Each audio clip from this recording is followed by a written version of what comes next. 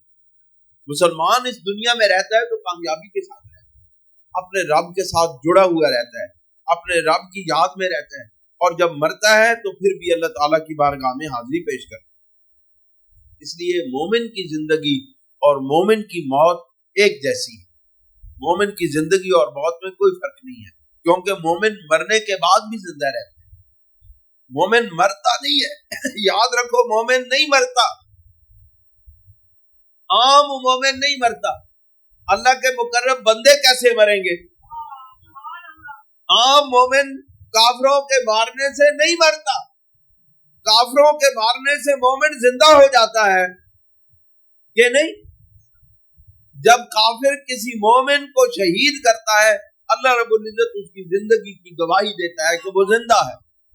اللہ تعالیٰ اس کی زندگی کی گواہی دیتا ہے، اخروی زندگی کی، ہمیشہ کی زندگی کی گواہی اللہ رب العزت دیتا ہے۔ دوستو اللہ کریم پھر ارشاد فرماتے ہیں فَاثْبُتُوا، پھر تم قدم جما کے کھڑے رہو، وَاذْكُرُوا اللَّهَ كَثِيرًا، اور اللہ تعالیٰ کو کثرت کے ساتھ یاد کرو۔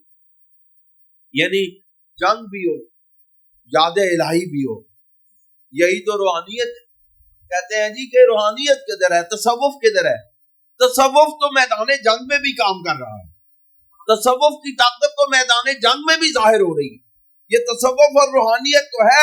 اللہ رب العزت کہتے ہیں فَاثْبُتُوا، حالانکہ چاہیے تو یہ تھا کہ جنگ کرو، قدم جما کے کھڑے رہو، قتل کرو، مارو، مر جاؤ، لیکن اللہ رب العزت کہتے ہیں فَاثْبُتُوا، قدم جما کے کھڑے رہو، وَاذْكُرُوا اللَّهَ كَثِيرًا، اور اللہ کی یاد کرتے رہو۔ بھائی وہ موقع ہے اللہ کو یاد، وہ موقع ہے ذکر کرنے کا، ہاں وہی تو موقع ہے اللہ کو یاد کرنے کا۔ اللہ کی یاد کرتے کرتے بندہ مر جائے، یہی تو تصوف ہے۔ اور یہ اللہ کیا کرتے ہیں؟ اللہ کو یاد کرتے کرتے مر جاتے ہیں، اللہ کی یاد میں مر جاتے ہیں، اللہ کے دیدار کی طلب میں مر جاتے ہیں۔ یہی تو یاد ہے، یہی تو مرنا ہے، اسی کو تو زندگی کہتے ہیں۔ اللہ رب العزت فرماتے ہیں فَاذْكُرُوا اللَّهَ كَثِيرًا، اور وَاذْكُرُوا اللَّهَ كَثِيرًا، اور اللہ تعالیٰ کو کثرت سے یاد کرو۔ کیوں یاد کرو؟ اس وقت کہ اس وقت اللہ تعالیٰ کی مدد کی طلب ہوتی ہے، اس وقت اللہ رب العزت کے ساتھ ایک قریبی تعلق قائم ہو جاتا ہے۔ اللہ رب العزت اور بندے کے درمیان باقی ساری چیزیں مٹ جاتی ہیں۔ کیوں؟ موت سامنے کھڑی ہوتی ہے، اب دنیا ختم ہو جاتی ہے۔ میدان جنگ میں صرف رب ہوتا ہے اور موت ہوتی ہے، دنیا کی طلب ختم ہو جاتی ہے، دنیا انسان کی نگاہوں سے مٹ جاتی ہے۔ پھر اس وقت یہ خیال نہیں آتا کہ میں جنگ کے بعد میں یا جنگ میں مرنے کے بعد میں بلڈنگیں بناؤں گا، کوٹھیاں بناؤں گا، کاریں خریدوں گا، یہ کام کروں گا، وہ کروں گا، نہیں۔ اس وقت صرف اور صرف رب یاد ہوتا ہے، بندہ ہوتا ہے اور رب ہوتا ہے۔ فَاذْكُرُوا اللَّهَ كَثِيرًا، اللہ رب العزت کو بہت کثرت سے یاد کرو، اور یہی یاد کرنا ہی تو در حقیقت ایمان کی علامت ہے۔ اللہ کی یاد ایمان کی علامت ہے۔ اللہ کریم ارشاد فرماتے ہیں لَعَلَّكُمْ تُفْلِحُونَ، اس کا مطلب ہے ذکر الہی فلاح کی ضمانت ہے، کامیابی کی ضمانت ہے۔ کیونکہ اللہ کریم فرماتے ہیں قدم جما کے کھڑے رہو، دو شرطیں، قدم جما کے کھڑے رہو اور اللہ کو کثرت سے یاد کرو، لَعَلَّكُمْ تُفْلِحُونَ، تاکہ تم کامیاب ہو۔ اس کا مطلب ہے فلاح دارین کی ضمانت اللہ تعالیٰ کی یاد ہے۔ فلاح دارین کی ضمانت اللہ تعالیٰ کے لیے، اللہ تعالیٰ کے دین کے لیے، اللہ رب العزت کے لیے، محبوب کریم صلی اللہ علیہ وسلم کے لیے قدم جما کے کھڑا ہونا ہے دشمنوں کے خلاف۔ جو دشمنان اسلام ہیں، جو دشمنان خدا ہیں، جو دشمنان مصطفیٰ ہیں، ان کے خلاف قدم جما کے کھڑے رہنے ہی کوئی اسلام کہتے ہیں، اور کوئی اسلام نہیں ہے۔ اسلام یہ ہے دشمنان مصطفیٰ کے خلاف قدم جما کے کھڑے رہو اور اپنی تمام تر کوششیں کرتے رہو ان کی طاقت کو ختم کرنے کے لیے، ان کو دلائل کے ساتھ شکست دینے کے لیے، ان کے باطل عقائد کو نیست و نابود کرنے کے لیے، ان کے باطل عقائد کو سے لوگوں کو بچانے کے لیے آپ قدم جما کے کھڑے ہیں۔ اور یہی مشن جماعت خدامہ اہل سنت کا ہے۔ جماعت خدامہ اہل سنت بھی یہی چاہتی ہے کہ ہم اہل سنت و جماعت کے عقائد اپنی اولاد تک منتقل کریں، اپنے جوانوں تک منتقل کریں، تاکہ یہ دنیا میں ثابت قدمی کے ساتھ دشمنان اسلام کا مقابلہ کر سکیں۔ اللہ تعالی ہمیں عمل کی توفیق عطا فرمائے۔